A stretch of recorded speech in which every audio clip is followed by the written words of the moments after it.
Hi again, everybody, and welcome to Monday's edition of Big Blue Kickoff Live here on Giants.com. It's presented by Cadillac, the official luxury vehicle of the New York Giants.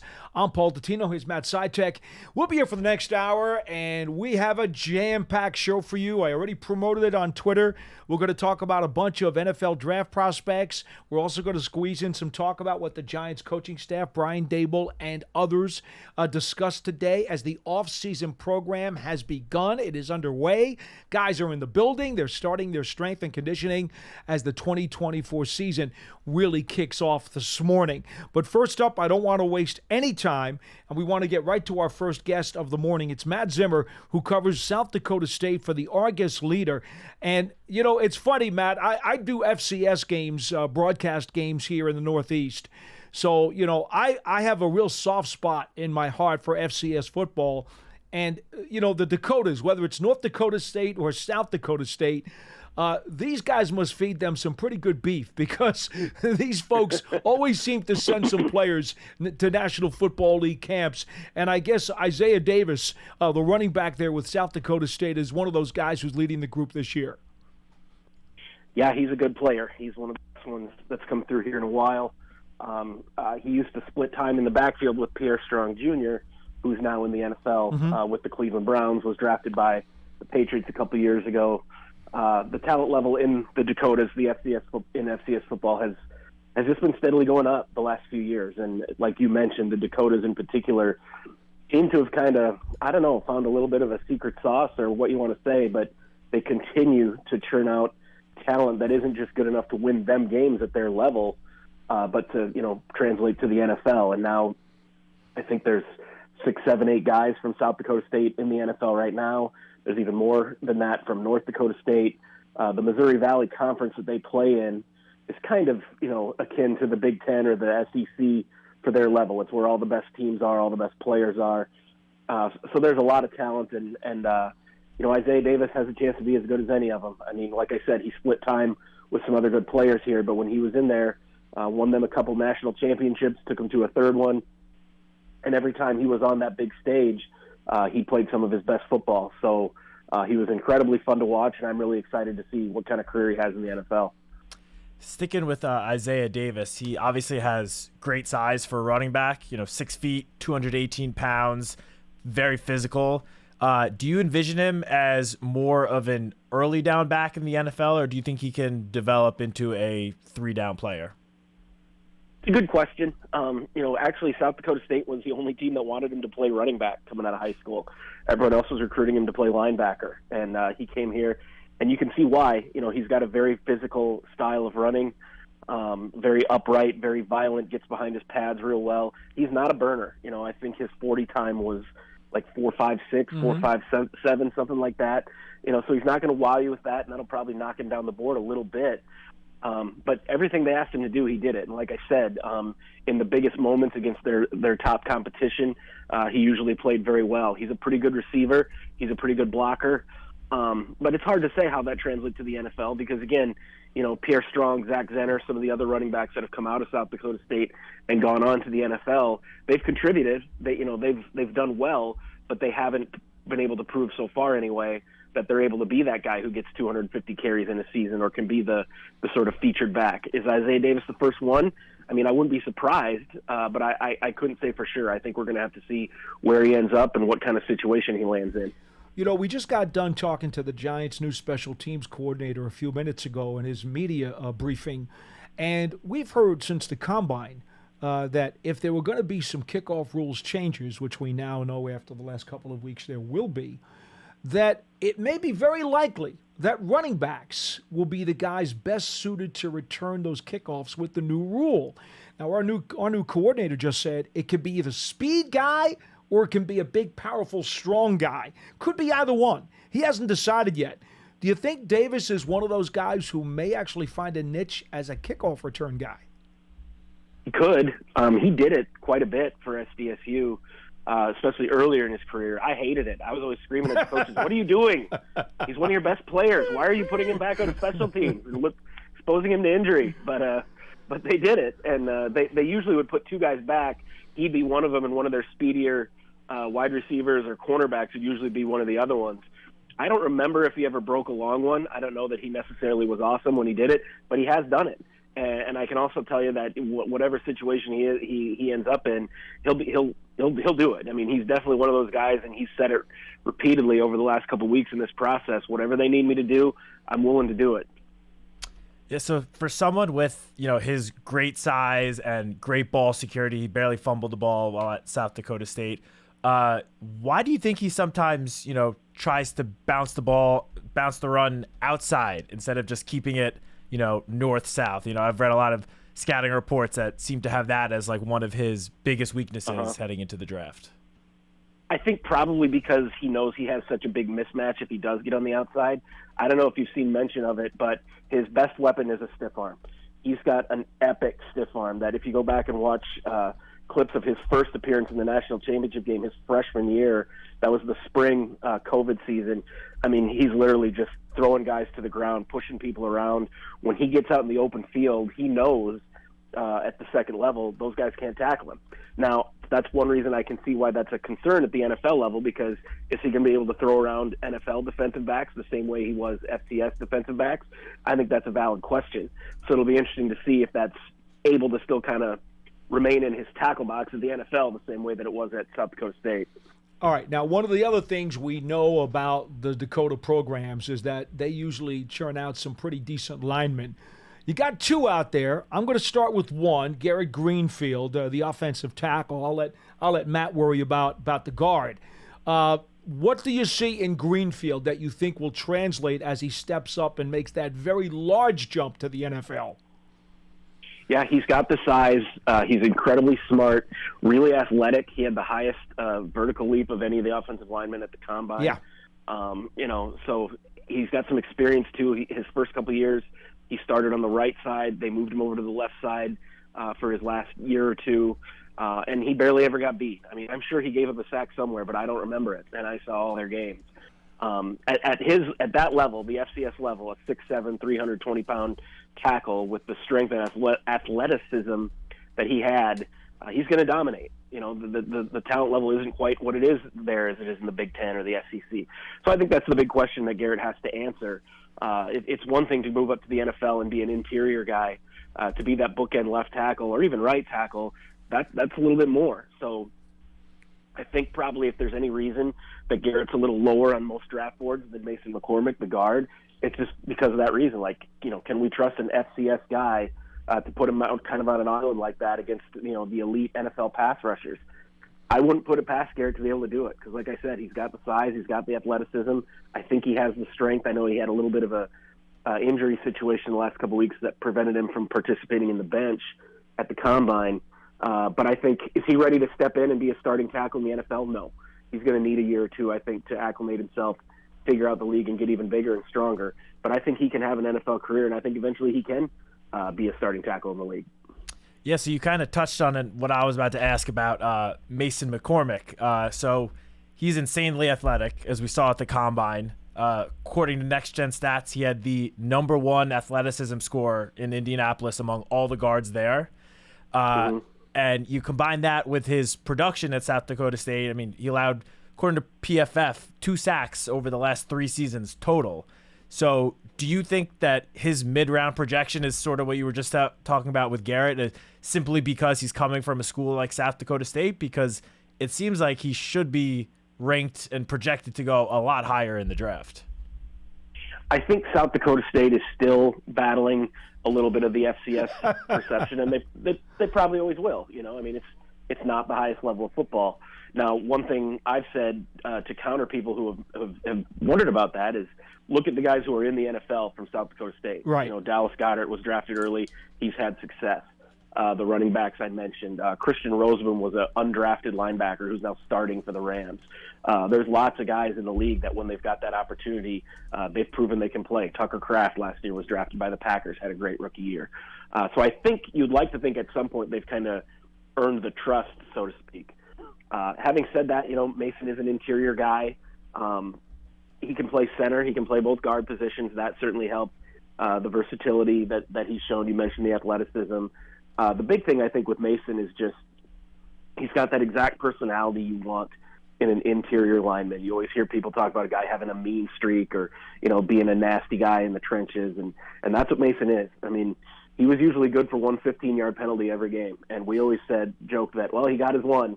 As long as he got one per game, he felt good about it. It was when he got two that it became a problem. But, I mean, he was a guy who pushed people around.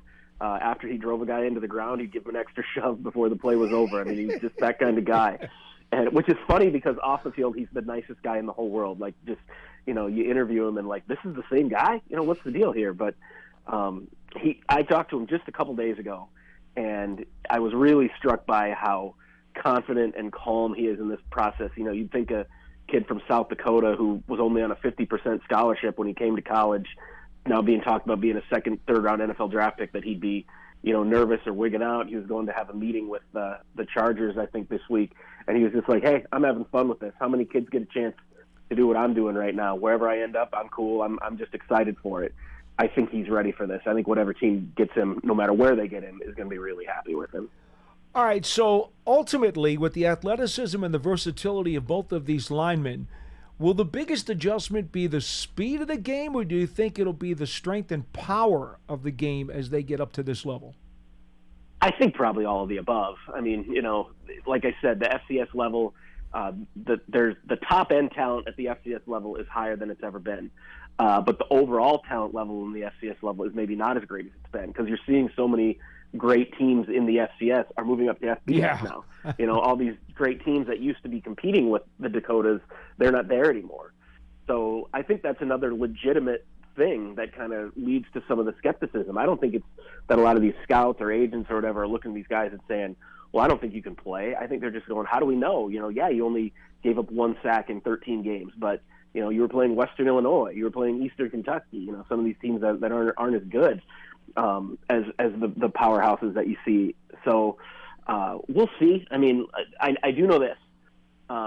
In the off season, both McCormick and Greenfield went to a online offensive lineman boot camp sort of thing that was run by a guy named Alex Boone. Yeah, a lot of guys do, and it's a good idea. Yeah, Alex Boone played for the Vikings for a while. He might have even played for the Giants, if I think of it. He didn't, but he helped teach JMS, John Michael Schmitz, our center. He was one of the guys that he went to school with. Okay, so you know exactly what I'm talking about. Absolutely. Yeah. And when they went out there, they were kind of skeptical or nervous, I should say, about, well, geez, how are we going to fit in with these, Power 5 school dudes? And they came away from it feeling great about it. And I talked to Alex Boone about it. I said, how did these guys stack up? And he said they were as good as anybody there. If they could have stepped in on a Big Ten offensive line and been starters and been productive. So I think they've proven it, but like I said, I think there will always be a little bit of a stigma to FCS that they're going to have to battle for a while. I got another one about McCormick for you. What do you see his ceiling at the next level, and how big of an immediate impact do you think he can have as a rookie? I think he might be able to contribute right away as a rookie. I don't think he'll necessarily have to be a practice squad guy or a guy who never gets in there. I don't think he'll probably – I'd be surprised, let's put it that way, if he was a starter as a rookie. But his versatility, like I said, he's been working out at both guard and center positions at all of his workouts that he's been doing. But early in his career at South Dakota State, he played tackle as well. So he's played all 5 positions before. Like I said, he's really confident. He's athletic. Very physical kind of guy. I don't think he's going to, be intimidated or whatever. I think he's going to come in ready to do whatever, and I think he'll be able to help a team early in his career. As far as his ceiling, I mean, it's been 20, 30 years ago almost now. The Jacks had a offensive lineman when they were in Division II named Adam Timmerman, who I think was drafted in the 6th or 7th rounds and ended up playing 15 years in the league and making a couple Pro Bowls. I think that shows that it can be done. I would guess that most people who saw both of them play would say that Mason McCormick's better than Adam Timmerman. So if that's a little bit of a blueprint, I think he could have a long career, be a starter, and potentially a Pro Bowl guy down the road. All right, Matt, we got about a minute or so left. I'm going to ask you about one other guy who intrigues me on this team, Zach Hines, the tight end. They're listing him here at 6'6", almost 265 pounds. He's one of those slobber knocker guys, okay? I mean, he's going to knock the living hell out of you. He's a blocker. He's not interested in the pass game. At least I don't see him being a passing, catching tight end at all. But if there's a team that just wants that extra beefy body who's going to hit somebody in the nose and block for their running back, he's the guy. What? Give me a good story about him. There's got to be something that's going to make us chuckle. Well, it's funny you say that because they used him more as a receiving tight end than a blocking tight end. He was a basketball guy in high school. Didn't start playing football till really late in his career. I want to say like maybe his sophomore year in high school. And then when he started playing football, he played wide receiver. And you can imagine what a 6'6" wide receiver looked like in South Dakota high school. Yeah, these measurables don't add up to wide receiver. They don't. He's just they played to his basketball skills. He very much a red zone threat. Didn't use him as much over the middle.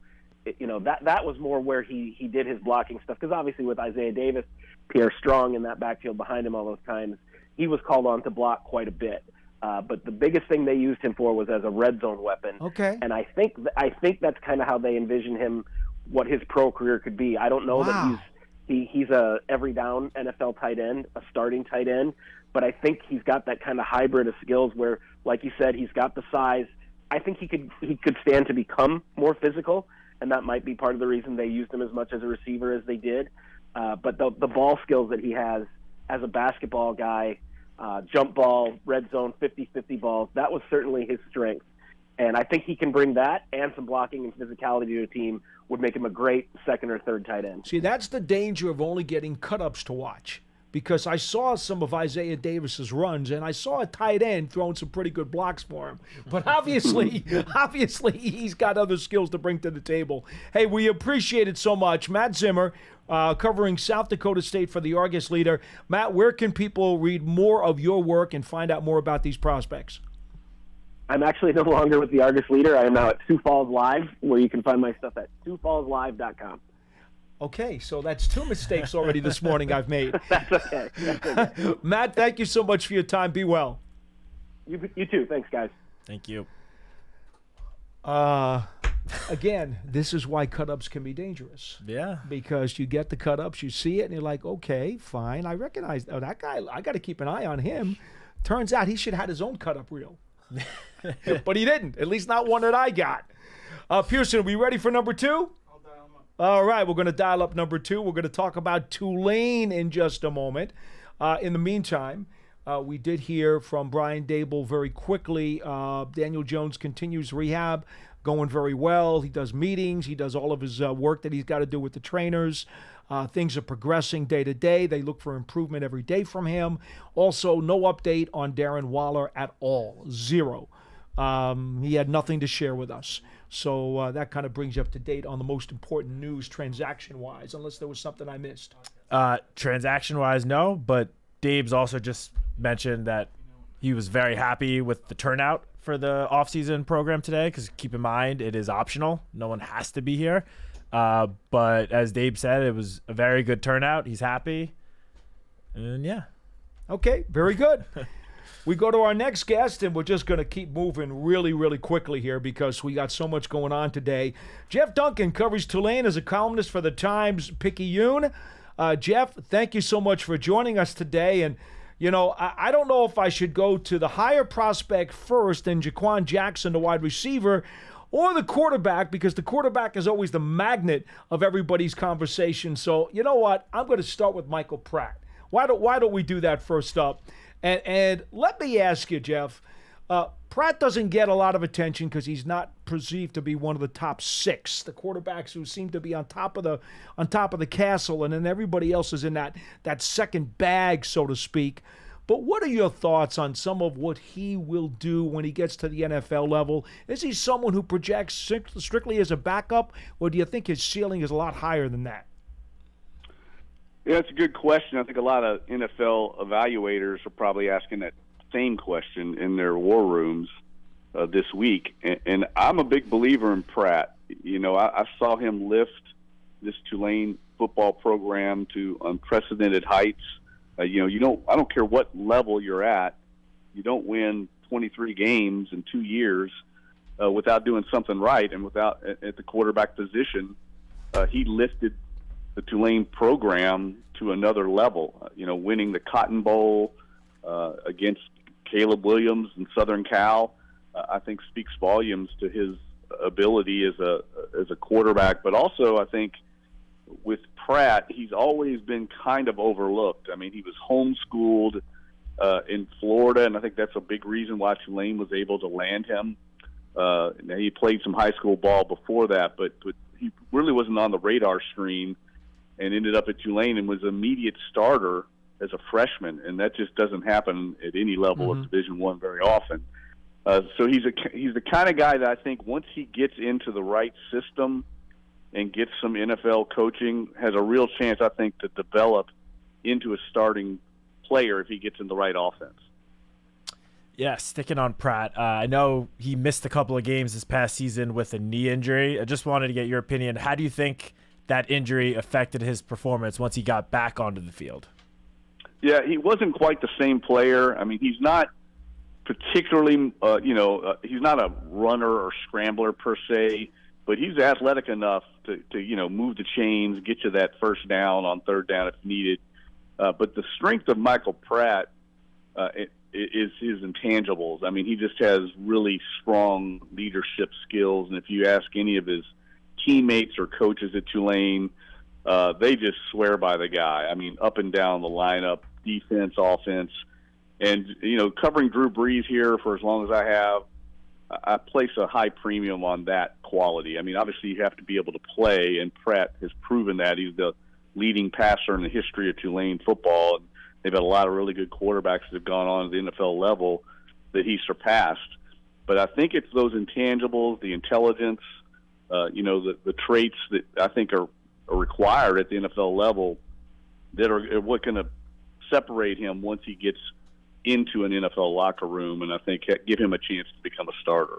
Jeff, in the cut-ups that I saw of him, I wrote down, I thought I liked his mechanics and his touch and also his accuracy.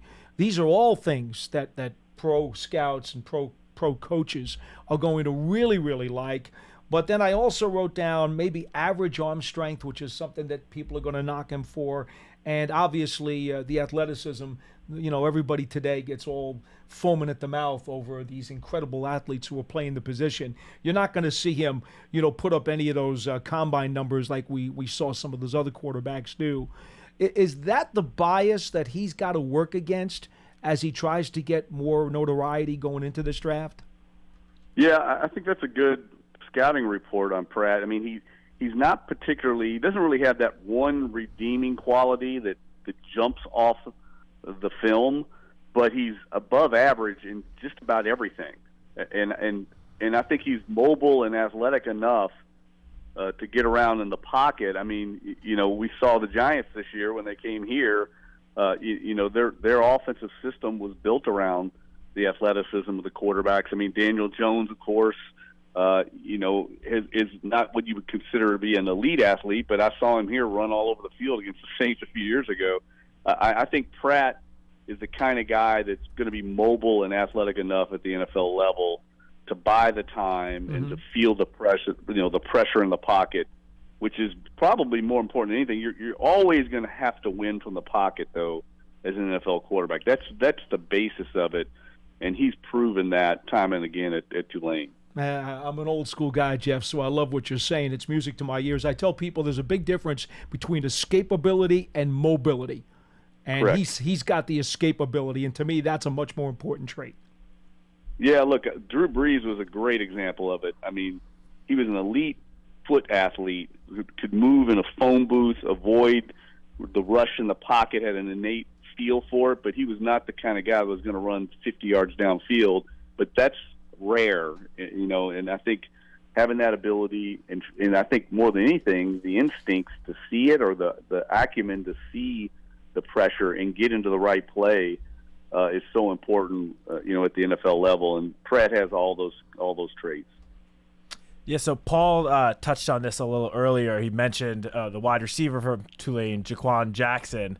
Do you think he'd be a good fit in the NFL as a potential kick returner? The hot topic this offseason has been the new kickoff rules. So given his size and speed, do you think that would be a good role for him at the next level? He'll certainly be a slot guy. Yeah. That's for sure.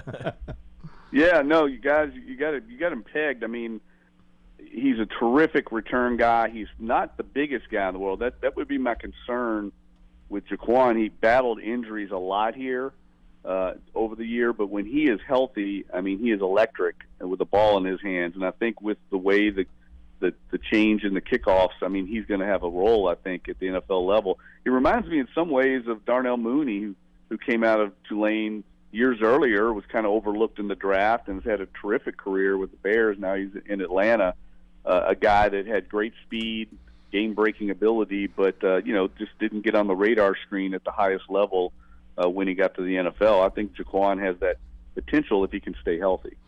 Do you have a dark horse who you think, not just a practice squad guy necessarily, but someone who you think from the team who might make a 53 that we haven't talked about as one of the top two? Yeah, I really do. I mean, there's a corner they have named Jarius Monroe, who's just a terrific player, but he can't run a lick. I mean, I think he ran a 4.6 40 here at his pro day. But the guy, he reminds me so much, guys, of Ryan Clark. I covered Ryan Clark when he was at LSU. Ryan Clark also. He came in with the Giants. I remember Ryan when he was here. Undrafted free agent. Yep. What, he played 12 years in the NFL? I think. He's only here for a cup of coffee, I think 2 years, and then he was gone. Well, yeah, but he played with the Steelers for a number of years. Washington and Pittsburgh. Absolutely. Yes, and I think Jarius is that kind of player. I think he'll make the transition to safety. He's smart. He's competitive. He played at a high level here. This is a guy, watch and see, guy. He's going to get in a camp. He probably won't get drafted. He will make a team, whether it's the practice squad, and he'll play in this league for several years. Too many people get caught up in the 40 times, I think. Mm-hmm. This guy knows how to play, and he's played at, like I said, a very high level for this team, and just reminds me so much of Ryan Clark. Someone's going to be glad they got him on the roster. I'm glad you brought up Jarius. He's actually the other player that I had jotted down a couple of questions about. But I read an interview from a couple months ago with Jarius where he talked about being a great communicator on the field. Did you see that while he was at Tulane? And do you think this, leads to him exhibiting some leadership qualities while out on the field? 100%. I mean, he's bright. I mean, you don't become a team captain the way he did and go to Tulane and graduate the way he has without being bright. But he also, I think, is just a tremendous leader. He's very mature. He's just one of those guys. Look, you all covered the NFL a long time. I mean, some guys get it, right? I mean, he just gets it. He's going to know where his role is with the team. He's going to do everything asked of him from the coaching staff. I'll be shocked if he doesn't make it to the NFL at some level. He's got to get the right fit and a team that believes in him. But an undrafted free agent, which he's probably going to be, that's the advantage of that, because you can kind of find the right team, the team that really wants you and has a vision for you.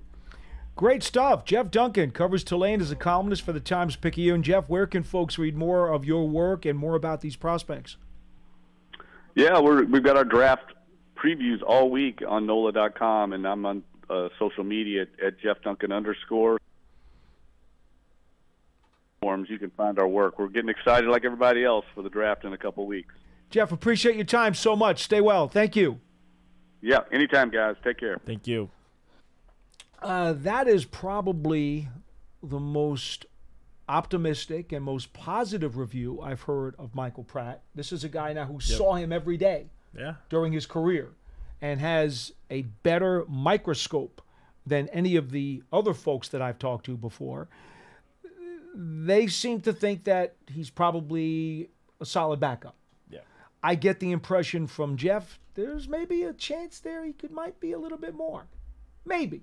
Yeah. I mean, I wish he hadn't gotten injured this past season, because when he did play the 11 games he was on the field, he looked pretty good. Yeah. And the season before, he was great at Tulane. So, had he not been injured, had he not missed those games and taken a little bit of time once he did get back on the field to, fully get back to himself, I wonder if people would be looking at him in a whole different light in terms of this upcoming draft. But I think after those top 6 quarterbacks, you got that valley. Yeah. And then for me, there's Spencer Rattler, and Pratt's right underneath him. Now, Pratt is 6'3". He's much taller frame, more prototype, NFL player than Rattler, who's only about 6 feet tall. Rattler's more of a Baker Mayfield type. He's going to be one of those guys, more athletic too. Heck of an arm. But Pratt has some things going for him. Obviously, the intangibles, as we just talked about, may give him a chance. And in terms of, he's one of those guys. He is a project. He's not a prospect. There's a difference now. Mm-hmm. Once you get to that level, you get to that fourth round, maybe. And then there's the other guy, the third guy, but I put him at the bottom. Is the guy who's really raw? That's Joe Milton from Tennessee. That's what I was just about who to ask you. Who has a howitzer for an arm. Howitzer. But he's probably going to need 2 years of being redshirted in the NFL before he's ready to even get on a field. I was literally just about to ask you if you had a choice between, Michael Pratt maybe in the fourth round or Joe Milton in the fifth round. Which would you prefer? Look, the Giants don't need a quarterback anyway. But if they were going to take one, it's going to be a developmental. I don't think they're drafting a quarterback, but if they do, it's a developmental guy, which means the Rattlers and the Pratts and the Miltons. Those are the guys you're probably thinking about later on in the draft on the third day. Again, if they even take one, and I don't think that they're going to. While we're on the topic, I just want to say Daniel Jones is speaking to the media right now. Yes. We're missing it. He did say his neck is 100% healthy. Very good. Not that I had any doubt. I know. We go to Western Michigan, where radio play-by-play guy Robin Hook is on the line. And Robin, appreciate your time certainly today. And he's not on the line. I'm sorry, Pearson. I saw the red light blinking. I called him. He said 110. Okay, we're going to move that down just a little bit. All right, not a problem. You know what, Pearson? This is known as talking across the wall and through to the audience. Want me to try the Toledo Why guy? did you try the Toledo guy? We were going to try to do Western Michigan at 1 and Toledo at 110. Apologize to Jack if we get him early, but if he can go up now, we'll go knock him out right away, and then we'll get Robin Hook. Jack Mohort, former NFL offensive lineman with the Colts, is now the radio analyst with Toledo. And we were hoping to try to get him for 110, but maybe, just maybe, we'll get him right here up at 1 o'clock. All right, is there anything else Daniel Jones just told the media? I'm looking at some tweets. He said he fortunately has not had any setbacks during the rehab for the torn ACL. He insists the neck is not a concern. It was just a stinger, he said, and that he's throwing the ball, and his goal, he hopes to get on the field at some point during the spring workouts in some capacity, and perhaps most importantly, he expects to be fully cleared for the start of training camp. Yeah, for sure. So that would be big. I think all systems are a go with Daniel Jones, and that is outstanding news. No question about it. Looks like I'm getting the thumbs up there from Pearson, so we're going to go to check in on Toledo. And that means Jack Mohort, former NFL offensive lineman, now the radio analyst for the club. And Jack, appreciate the time, and thank you so much for joining us today. And you have, coming out of that program, a surefire first-round pick, probably even the top half of the first round, in Quinyon Mitchell, a corner who, depending upon somebody's rankings, is either the number 1 or 2 corners in this class. What do you like about him, and how will it translate to the league? Yeah, well, thanks for having me, first and foremost, guys. I appreciate any opportunity to jump on and talk football. So talking Quinyon Mitchell, I mean, this is a guy that from the first game of the season, to me, just looked like an NFL cornerback. I had the opportunity to share a locker room with some really good secondary players in my time in the NFL, and the skill set that I saw from Quinyon early on in this season just screamed to me that this is a guy who's going to be playing on Sundays and be very productive for an NFL ball club. And, some of those traits I saw early was obviously his athleticism. We know what he ran at the combine. He's, extremely fast. He's got great hips. He played against some really good competition. Toledo in the MAC doesn't play great competition week in and week out, but in the marquee games, he was a guy that never shied away from competing with the best wide receivers on the field, and I really appreciated that from him. He wasn't a guy that said, "Hey, I'm gonna stay over here and I'm gonna hide a little bit because I want my film to look really good." He was a guy that competed against every good wideout that he matched up with, and just intangible stuff in the college game that's changed so much in the last decade, even since I was in school. Guys are mercenaries now, and they can listen to the hype and read their own press clippings and jump ship whenever they please.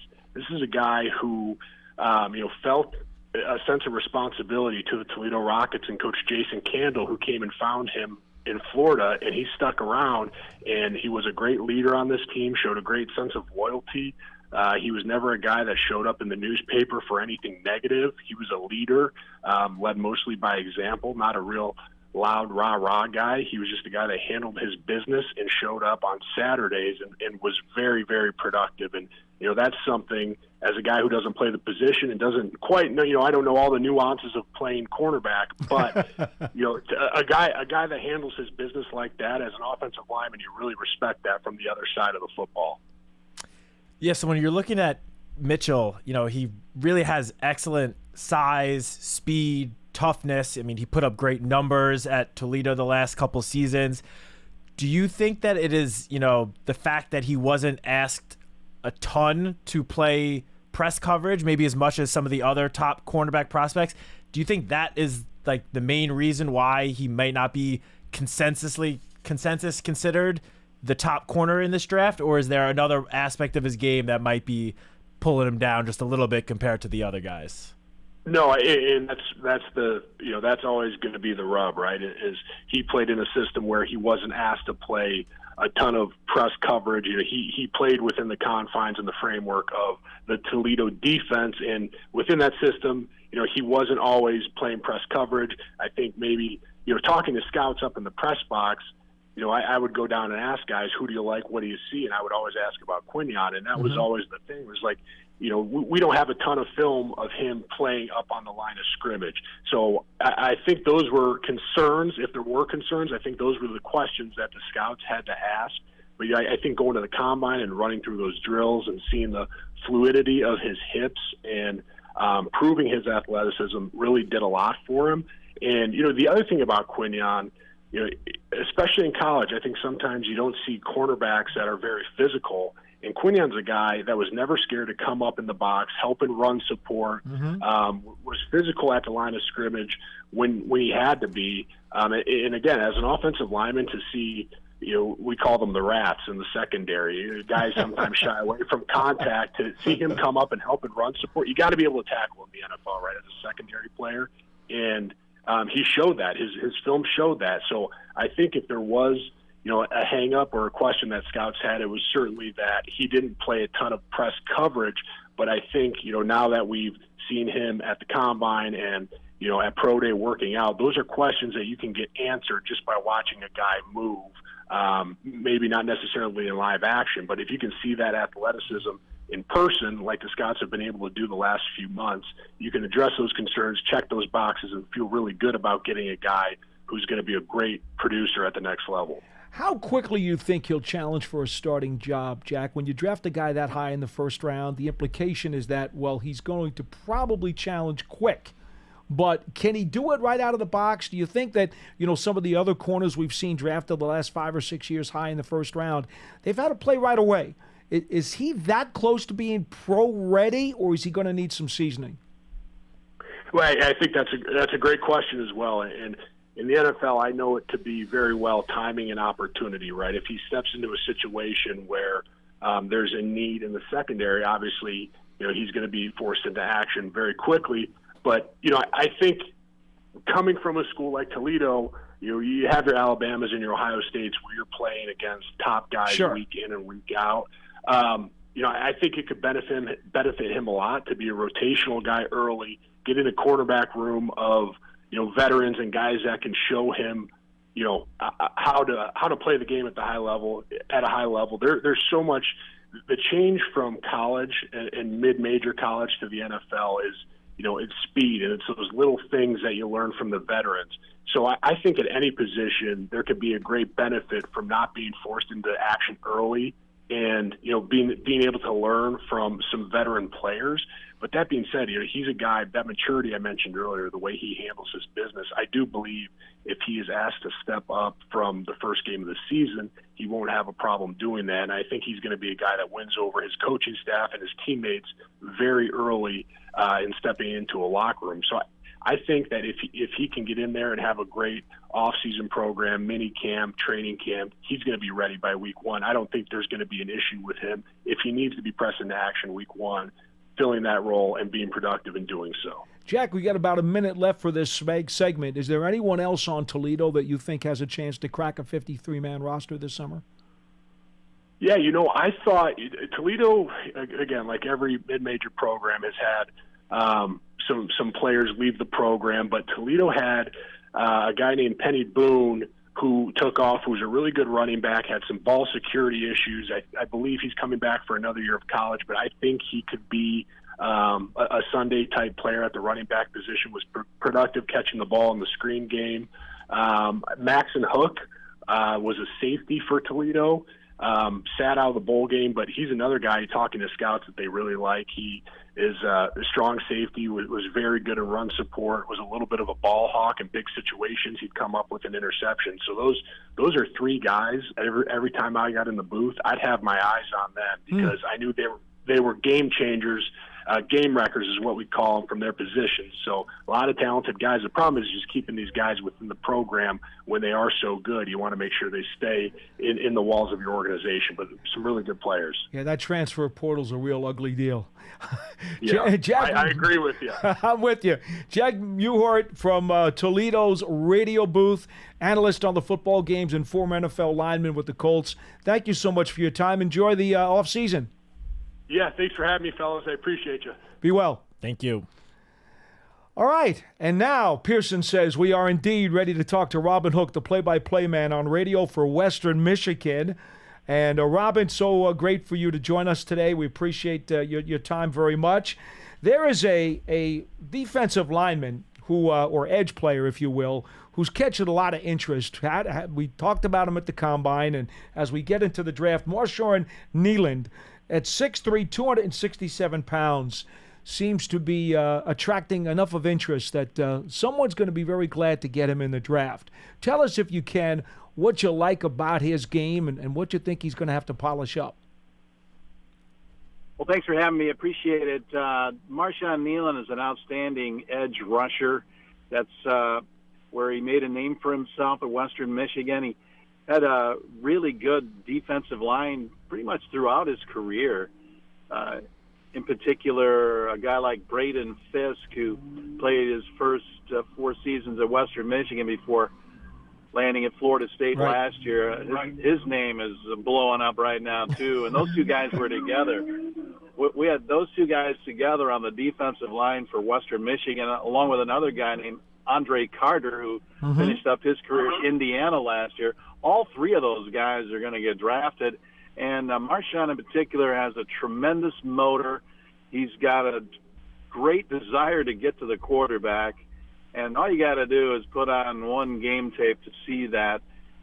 Eastern Michigan, the last season, Marshawn Nealand had a career day, 11 tackles, 4 tackles for loss, 3 sacks, and a forced fumble.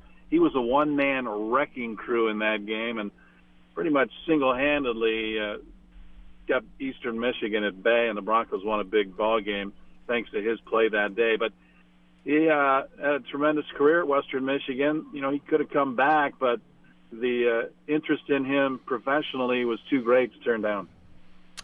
Yes, so Marshawn Nealand, incredibly athletic. He registered the highest athleticism score of any edge defender in Indianapolis at the Combine this year. And he also performed, very well down in Mobile at the Senior Bowl. So between now and, let's say, the start of training camp at the end of July, how can he best improve his game to help prepare himself for, the level of play in the NFL? Well, I think he's going to want to work on his game against the run. He's been primarily an edge rusher, trying to get to the passer, and I guess you can specialize that in the National Football League, but if you want to be a 4-down D lineman, you got to be able to stop the run. I would think that would be an area that he would want to work on. But as far as getting to the passer, that's what Marshawn Nealand hung his hat on, and tackles for loss, getting into that backfield, and what he brings to the table is really, really good. And some National Football League team is going to be happy they get Marshawn Nealon somewhere, in the second or third round maybe. A lot of power in that player. I also wrote down I thought he was very steady and consistent. How do you see him being employed? More down or more standing up? And do you think he'll be better off in a 4-3 or a 3-4? I think he's tailor-made for a 4-3 defense. That's what Western Michigan played predominantly, 4-down linemen. He was not a stand-up rusher. He had his hand down, all four guys. But the other thing about Marshawn that they did later in his career, pretty much almost exclusively last year, where they would move him around. So he would line up on one side of the line and duck in and out, and then some of the defensive schemes that Lou Esposito ran. He's now at Michigan as their D-line coach, by the way. Some of Lou's schemes were to try to free up Marshawn Nealon and get him away from those double teams, because you can't block him with one guy. Eastern Michigan tried to do it, and he just bull rushed over the tackle and just annihilated quarterbacks. I saw those clips for sure. You have a corner out there. Is it I did not see any tape on him, but I saw him listed. Is it Kenai Lovely? It's pronounced Kenai Lovely. Kenai Lovely. And I'm not sure where that capital H at the end comes from, but okay. All I've read on him, because I'm doing the research for our show, I read about him, but I did not see any video on him, is that apparently he's blazing fast at 5'10", 182. He's a little bit undersized, but he's always around the football, you guys. Kenai Lovely is going to have a chance to make somebody's team, even if he's not drafted, because he's just a ball hawk, and wherever the ball is, he seems to be around it. So had a lot of key interceptions for Western Michigan. Not the biggest cat, and suffered some injuries earlier in his career, but when healthy in his junior and senior season at Western Michigan, he was dynamic in the secondary. I just have one last one about going back to Marshawn Nealon.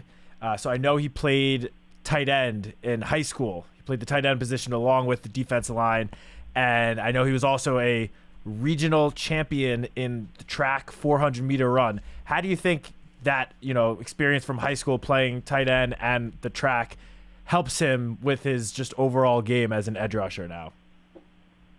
Well, he even had a rushing touchdown last year for Western Michigan as they lined him up in the backfield and actually gave him the football. So he's not unaccustomed to having the football in his hands as he played tight end and got that carry for a touchdown.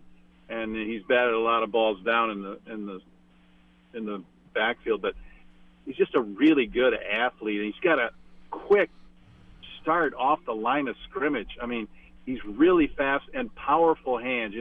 Getting the quarterback, you got to have strong hands. You got to be able to move those offensive linemen out of the way so you can get to the quarterback. And he's got a variety of moves that can help him free up to get into the backfield, spin moves and up and unders, and he's got them all in his bag of tricks. He's gonna have a nice career in the National Football League. He is not a finesse player, Robin. He's going to come after you with some pop, that's for sure. Appreciate Absolutely. the time. Robin Hook, the play-by-play man for Western Michigan football. Again, thank you so much for joining us today. We appreciate the insight. Stay well. Thanks, guys. So we went through South Dakota State, Tulane, Toledo, and Western Michigan. We still have a few more schools to go. We got a few more days we're going to be doing it this week. But in the meantime, we have about 10 minutes left on the show. If you'd like to try to get in at 201-939-4513, we will try to take a couple of phone calls. If you can squeeze us in, we'll try to squeeze you in here on Big Blue Kickoff Live.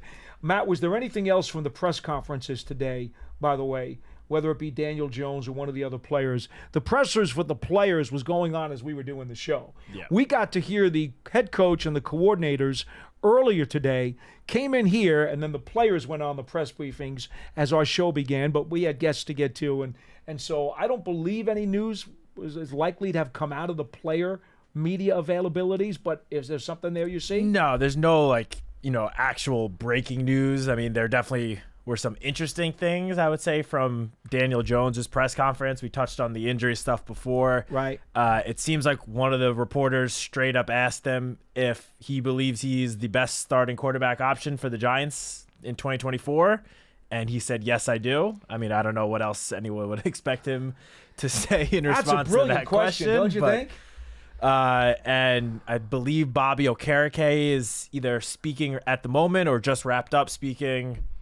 Again, nothing groundbreaking. Talked about Brian Burns, having him as a teammate now, what the defensive front could look like with that addition. But yeah, it doesn't seem like anything breaking. I'll give you a couple things from Shane Bowen, the new defensive coordinator. Says he's expecting big things from the front seven, has some big-time players there, has high standards for that group. Key elements for his defense: defend the deep part of the field, play man-to-man coverage, and be able to tackle. I think a lot of coaches probably feel that way, but that's what Coach Bowen said, and there's nothing wrong with that for sure. I certainly didn't want him to say missed tackles, right? Interesting comments also from, Coach Mike Kafka, who has now gotten the promotion, right? He's not just offensive coordinator anymore. Assistant head coach as well. Assistant head coach now, which is really cool. Mike was asked about the quarterbacks and what do you want to see in quarterbacks? And I thought this was a very interesting question because they were saying, you've seen all these prospects. And he said, yeah, I did. I talked to all of them. I graded all of them. I gave the stuff to the GM, to Joe, and to Coach Brian Dable. But then they asked him, okay, well, what is it that you're looking for in quarterbacks? He did say this quarterback class, all a little different, likes them, says they're really sharp with a lot of ability, mentally sharp. That was what he was talking about. But then he said here, this was really cool. What are you looking for? He goes, I'm looking for leadership, ability to control the room, and to control the huddle. He goes, how do they tick? What makes them tick? And what are the issues that cause them a problem so that you can plan around it? He said, you want him to make the other guys better. But we already have that in the quarterback room with Jones, with Locke, and with DeVito. Those are guys you want to be around. I thought that was a very interesting and telling remark. Just saying. No, I'm with you. One other part to add to that is he said he looks for the it factor. I know that tends to be a popular phrase when talking about quarterbacks, especially in the lead up to the draft, which guys have that it factor or not. But yeah, it was interesting and good to see that, even despite being asked clearly about quarterback, prospects in the draft, that he brought it back to Daniel and to Drew and to Tommy, the three quarterbacks that are currently on the roster.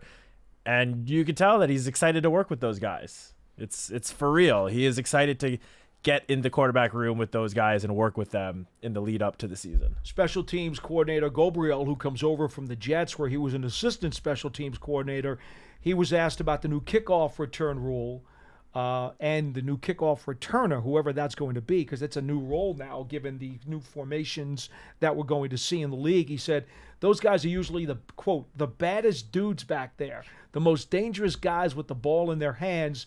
He says your scheme has to feature those guys, however they do it, whether it's speed, physicality, doesn't matter. That guy back there has to be dangerous. And that's apparent because the league is going to force you to try to return those kicks now. So you better have something going for you. Yeah, and I think the front office sort of prepared for that by bringing in a couple of guys this offseason that are at the very least are going to compete for that kick returning spot and, fit the mold of what a lot of coaches are going around saying they are looking for the kick returner position. I mean, Isaiah McKenzie, yes, he's obviously had some success as a wide receiver, but he's fully in the running to, take over that as the kick returner. Dante Miller, the running back that was just brought in Little Turbo a week ago or 2 weeks ago, whatever it was, he's clearly going to be in the fold, in the mix for that kick returner spot. The one thing that I guess stood out to me the most with Michael Gabriel, which this is only the second time we've really heard him speak, and the first time was in that driving interview with Sean O'Hara that was released last week. But between that Cadillac was gorgeous, by the way. between that interview and his press conference today, and I know this might sound a little silly because you expect your coaches on the NFL coaching staff to know inside and out the rule book, everything there is, but you could tell when Gabriel speaks and when he's asked about like the new kickoff rules, he gets genuinely excited when he's talking about it. Yeah. That part you don't really see. You don't see from every coach around the NFL, but you could tell that he saw these new rules as somewhat of a new challenge, and that genuinely excited him, and he could not wait to, just get right into it and start tackling all the different options that they could do in terms of the kick returner and just everything. And I don't know, that's just one thing that stood out to me. This is obviously his first time as a coordinator. He was promoted or hired from the Jets, where he was an assistant special teams coordinator. So that was, for me, that was just something cool to see and stood out. Coach Brian Daboll did say one thing. I don't remember during his ownership meetings, media avail, if he talked at all about Singletary, the new running back. I don't think that he did. I think it was just a very short quote. It was at the end of. He talked more about him today. Yeah. And in addressing Singletary, he said he's been a durable player. Well, you got to be. All right? I'm not saying anything, just that you got to be at running back. Smart, a pro, has quickness and vision, consistent production. Happy we have him. Good leadership traits, and a good piece to add to the offense. Obviously knows him from his days in Buffalo. Yeah, I mean, he as you mentioned, as Dave's mentioned, first of all, just incredibly durable. The guy over the last, I believe it's 4 years, I don't think he's missed a game, or he's missed maybe one game in 4 seasons. And at the running back position, that is very impressive. His yards per carry average for his entire career is a great number. It's mid-4s. I mean, he's averaged over 4 yards a carry every single season he's been in the NFL. This past year with the Texans, it was actually the biggest workload he's gotten in his young NFL career. And I believe it was around 200 carries, give or take. I was genuinely very excited when I heard the news that they were bringing Singletary in. Obviously, he's not Saquon Barkley. You can't expect him to just immediately step in and, fill those shoes 100%. They're completely different players. But I think he's going to be a very, very solid contributor to the offense this year. I think, as we saw with all of the offseason moves, just about, it was clear, especially after last season, that Joe Schoen and the whole front office was prioritizing guys that can stay on the field. I mean, the motto for this, the Joe Schoen, Brian Daboll regime, smart, tough, dependable. Last year, that dependable part, there were a lot of guys all over the roster that just got hurt and missed some time. That word got blurry. Yeah, so it was clear that when they were going into the strategies for this offseason and how to attack all the different roster holes, it was abundantly clear that they were putting a lot more into the dependable part and make sure they have guys that they can depend on throughout this upcoming season. The track record of durability was much higher with the guys that they brought in. Yes. I think that's really ultimately what you're trying to say. Yeah. And the one other item that I thought was a bit interesting, too, because it does relate to the injury situation, Graham Gano, remember, who had that scope last year on his knee.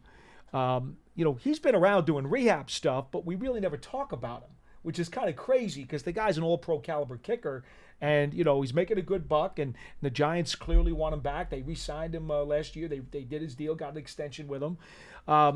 Coach Gabriel said flat out, can't wait to work with Gano with his years of experience, and Jamie Gillen, who had a career year as a punter last season. There did not seem to be any implied question about Gano's availability. We've seen him doing his rehab here during the offseason. He's around the facility a lot. I don't sense there's any reason to worry about him. No, he clearly last year was, playing through a little something. Yeah. Before going on IR. The first 2 seasons he was here, he was Mr. Reliable. And, last year with that injury, it clearly affected him. And, he ended up missing half the season. He needed surgery and whatever. But once he returns to full health, there's zero reason to have any sort of concern. They'll about probably Graham bring a again. kicker in for training camp. I can't imagine they're going to want to overwork him during the Yeah, summer. exactly. That's just to lighten his workload a little Matt, bit. that'll do it for today's show. Remember, folks, the Giants Huddle is up on all your favorite podcast platforms. You get all your feature interviews over there. You can listen to the archive of Big Blue Kickoff Live. And, of course, today we had, Tulane, Western Michigan, Toledo, and South Dakota State, which we reviewed going into the NFL draft. We'll have another school tomorrow. Hopefully you got an opportunity to at least review some of the stuff that you'll see coming off the press conferences today. I'm sure that Michael Eisen and Dan Salomon, I know yourself too, you're going to be writing something or not? I believe Dan is taking the lead on writing today. Okay, so all that they'll- stuff, your transcripts and all your written accounts of the pressers earlier today, whether it be the coaching staff or the players, that's all going to be up there on Giants.com, which is your source for everything New York Giants. For Matt Citak, I'm Paul Dottino. Remember, we're here, Big Blue Kickoff Live, 12:30 p.m. till 1:30 p.m. Eastern Time every weekday. We'll see you next time.